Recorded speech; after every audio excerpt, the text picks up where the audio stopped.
So hello friends, welcome back to the another video of percentage. तो I hope कि आप previous percentage videos को देख रहे होंगे और थोड़ा बहुत आपको समझ में भी आ रहा होगा, या फिर अगर आप उन वीडियोस को अच्छे से गो थ्रू करते हैं तो आपको ये समझ में आएगा कि मैं अभी तक केवल और केवल बेसिक पे वर्क कर रहा हूँ।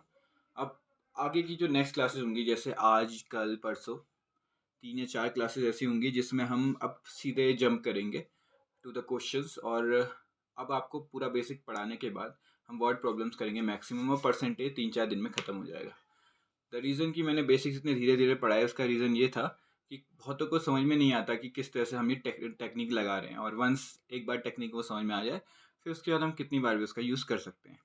सो टुडे जैसा कि मैंने आपको प्रीवियस वीडियो में पढ़ाया था कि देखिए, कोई भी चीज़ अगर बढ़ती है, अगर फॉर एग्जांपल हम बात कर रहे थे प्राइस की, कंजप्शन की और एक्सपेंडिचर की, अगर हिंदी में इसको बोलें तो जो पैसा है आपके पास, जिस पैसे से आप कोई सामान खरीदोगे, कितना किलो के भाव में खरीद रहे हो या फिर दर्जनों के भाव में खरीद रहे हो या लीटर के भाव में खरीद रहे हो, और एक्सपेंडिचर जो आपका टोटल खर्चा है, टोटल आपका जो खर्चा है, ठीक है।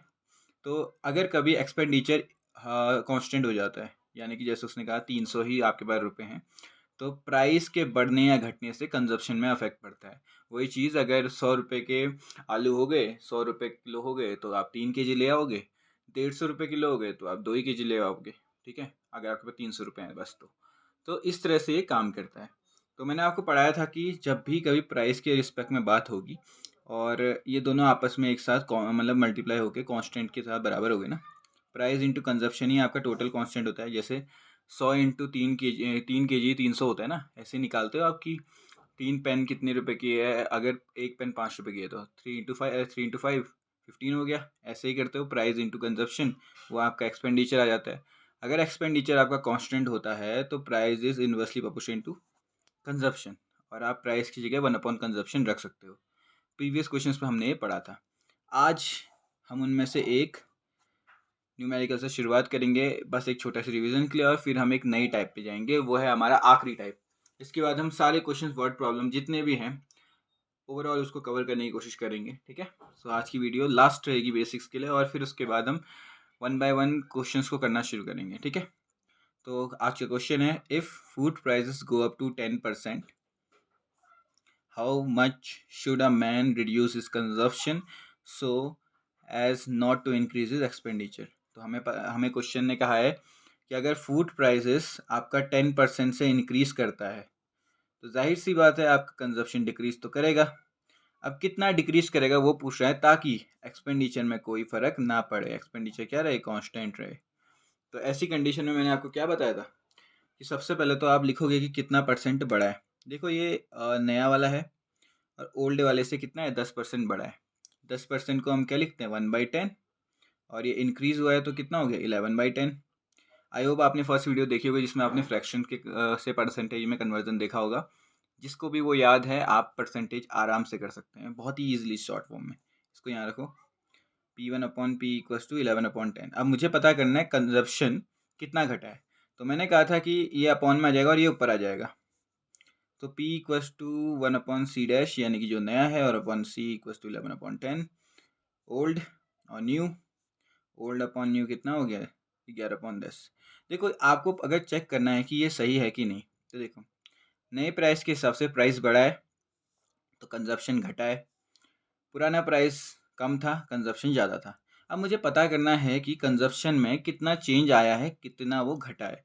तो ओल्ड कंजप्शन कितना है, 11, और दोनों के बीच में डिफरेंस कितना है, 1 इंटू 100, कितना होता है ये, इसको 9.09% कहा जाता है, ठीक है।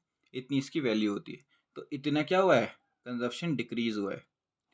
आपको समझ में आया होगा आई होप। सॉरी मैं उसको पूरा दिखा नहीं पाया, एक बार फिर से ट्राई करते हैं, ठीक है। तो ओवरऑल मैं ऐसे बताना चाह रहा हूँ कि देखो, प्राइस 10% इंक्रीज कर गया, कंजप्शन डिक्रीज डेफिनेटली करेगा ही करेगा अगर प्राइस बढ़ रहा है तो, और एक्सपेंडिचर कांस्टेंट है, ये हमें क्वेश्चन ने पूछा है। अब हमने इस क्वेश्चन में क्या पूछा है, कंजप्शन घटा तो है पर कितना घटा है। तो हमने क्या किया यार, पहले तो इंक्रीज वाले का है तो ओल्ड, न्यू और ओल्ड में रिलेशन निकालना होता है रेशियो में। सबसे पहला काम रेशियो निकाला, 11/10 आया। फिर मैंने आपको बताया था कि अभी अभी बताया मैंने कि ये 1/C होगा, प्राइस इक्वस टू 1/C होगा। क्यों, क्योंकि एक्सपेंडिचर कांस्टेंट है।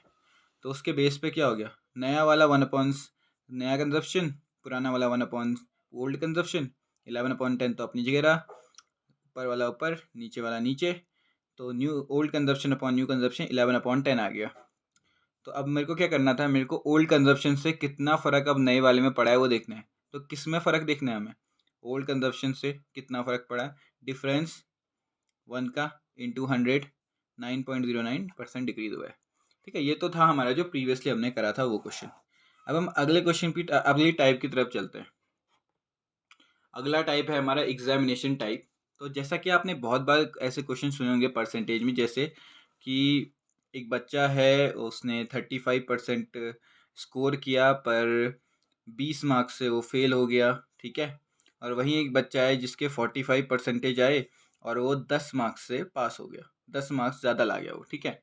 ऐसे क्वेश्चन आपने बहुत बार पढ़े होंगे। तो ये एग्जामिनेशन टाइप में आता है। एग्जामिनेशन टाइप में दो होते हैं, पहला तो ये होता है और दूसरा एक और होता है जिसमें 35% पास हो रहे होंगे, 35% इंग्लिश में पास हो रहे होंगे, 45% हिंदी में पास हो रहे होंगे और कुछ 10% इंग्लिश और हिंदी दोनों में पास हो रहे होंगे। तो टोटल निकालो कहता है, ऐसे कुछ क्वेश्चन होते हैं, ठीक है। तो दो टाइप के एग्जामिनेशन टाइप होते हैं। और उससे पहले एक बार मैं आपको एक चीज़ और समझाना चाहूँगा। देखो देखो, जैसे हमने प्राइस और कंजप्शन की बात की थी ना, प्राइस इंटू कंजप्शन क्या होता है, एक्सपेंडिचर होता है। वैसे ही अगर कभी आपसे पूछा जाए कि इनकम में इंक्रीमेंट हुआ है तो सेविंग में कितना डिक्रीमेंट हुआ होगा, तो सेम ही रिस्पेक्ट रहता है दोनों का। देखो जैसे आपको पता होगा, पहले सैलरी के बेस पे बात करते हैं। अगर आपको एक सैलरी मिलती है, सैलरी दो हिस्सों में बढ़ती है। पहली होती है आपकी जितना आप एक्सपेंड करना चाहते हो, जितना आपने एक्सपेंड किया है, एक्सपेंड यानी कि आपने पैसा उतना स्पेंड किया होगा, एक्सपेंड किया है में स्पेंड किया होगा, ठीक है। कितना आपने पैसा स्पेंड किया है, एक्सपेंडिचर ही कहते हैं उसे भी, ठीक है, खर्चा कहता है एक्सपेंडिचर को, तो स्पेंड किया। और दूसरा होता है कितना आपने उसमें सेव किया। कुछ लोग सेविंग भी तो करते हैं ना। तो देखो, अगर कोई खर्चा कम कर रहा है तो जाहिर सी बात है शेविंग ज़्यादा कर रहा होगा। अगर कोई सेविंग कम कर रहा है तो जाहिर सी बात है उसका खर्चा ज़्यादा चल रहा होगा। अगर हम सैलरी को क्या कर दें, कांस्टेंट कर दें। कई बार ऐसे क्वेश्चन भी होते हैं जिसमें सैलरी बढ़ते रहती है, एक्सपेंडिचर बढ़ता रहता है, पर सेविंग कम ही रहती है, मतलब उतनी ही रहती है। तो ऐसे बहुत से क्वेश्चन आएंगे, वो हम वर्ड प्रॉब्लम में डिस्कस करेंगे। मैं इनको अभी इसलिए नहीं बता रहा क्योंकि जो इसमें मेन था वो प्राइस और कंजप्शन का समझना था। बाकी ये वाले क्वेश्चन ऑटोमेटिकली आपको समझ में आ जाएंगे जब हम क्वेश्चन करेंगे। तो अभी हम बात करते हैं एग्जामिनेशन टाइप की। तो जैसे हम अभी बात करते हैं, जो मैंने एग्जामिनेशन की बात की थी, जैसे एक सवाल होता है कि एक बच्चे के 25% आए, ठीक है, और वो फेल किससे हो गया, 60 मार्क्स से फेल हो गया। 60 मार्क्स उसके, जाहिर सी बात है। चलो एक बात करते हैं, ऐसे करते हैं, हाँ, ये एक बॉर्डर लाइन है मिनिमम मार्क्स की, ठीक है, मिनिमम मार्क्स का एक बॉर्डर लाइन है। अब इससे कहा है कि एक बच्चा है ए जो 25% लाया और 60 मार्क्स से क्या हो गया, फेल हो गया। वहीं पे इसको फेल कैटेगरी में डाल देते हैं और यहाँ पास वाला बच्चा आता है। वहीं पे एक बच्चा है जिसके 50% मार्क्स आए हैं, कितना है, 50% मार्क्स आए हैं और वो 40 मार्क्स ज़्यादा ला गया। कितने, 40 मार्क्स ज़्यादा ला गया। तो आप यहाँ पे देख रहे हो। अब आपसे पूछा होता है कई बार, इसमें क्या पूछते हैं, मैक्सिमम मार्क्स पूछ लेगा या फिर पासिंग मार्क्स पूछ लेगा, कुछ भी पूछ सकता है इसमें, या फिर इन दोनों बच्चों के मार्क्स पूछ लेगा। तो अगर आपको एक फिक्स वैल्यू पता रहेगी तो आप किसी का भी सॉल्यूशन निकाल सकते हो। ये क्वेश्चन इतना इजी होता है, आप समझ नहीं सकते इसको, कि मतलब आपको पेन उठाने की जरूरत नहीं पड़ेगी, इतना इजी बन जाता है क्वेश्चन।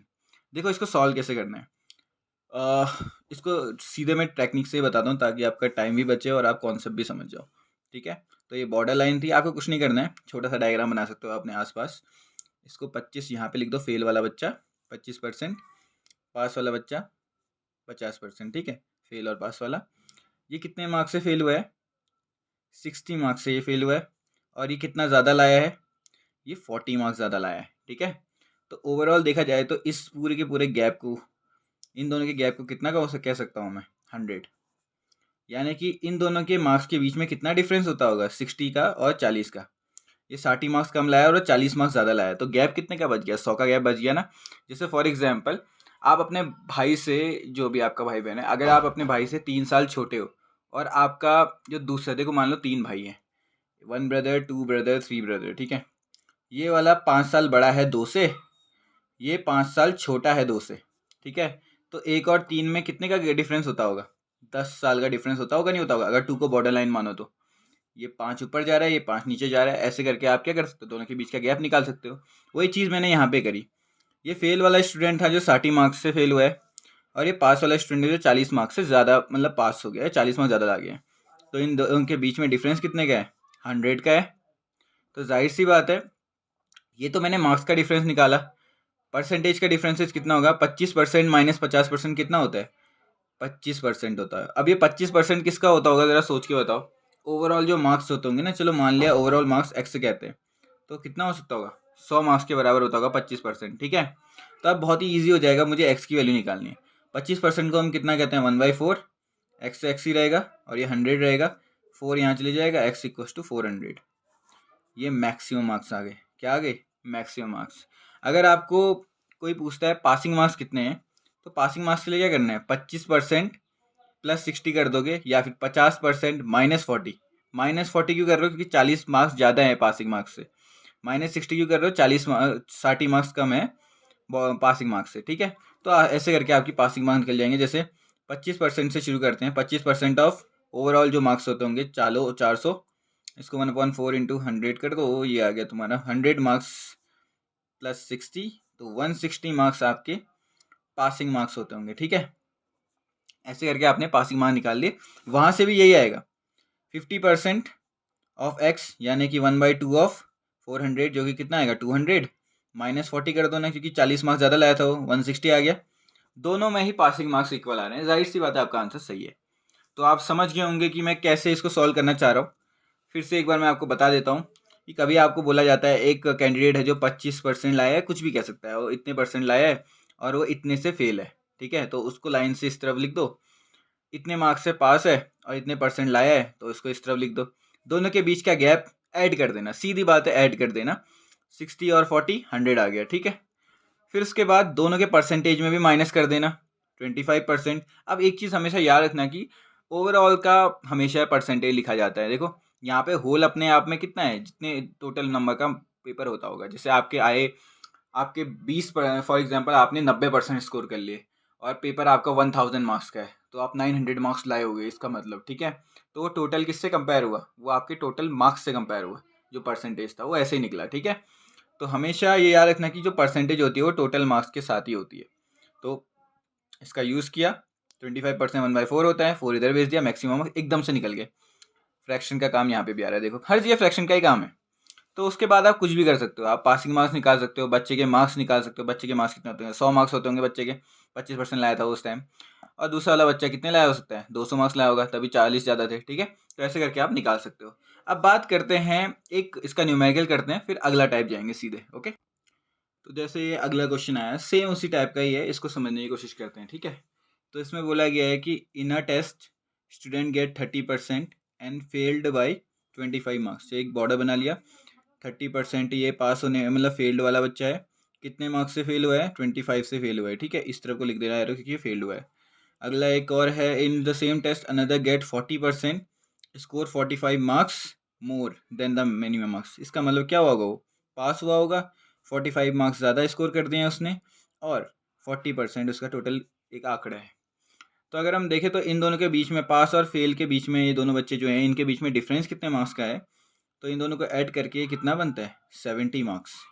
70 मार्क्स इन दोनों का बीच का डिफरेंस होता होगा। माइनस करके परसेंटेज भी चेक कर लेते हैं, तो 10% ऑफ किसका होगा? टोटल का, जो कि let x be the total marks, ठीक है, या मैक्सिमम मार्क्स। तो टोटल मार्क्स 10% की कितनी आ रही वैल्यू? 70 आ रही है। तो 1/10 होता है 10%, और ये हो गया 70।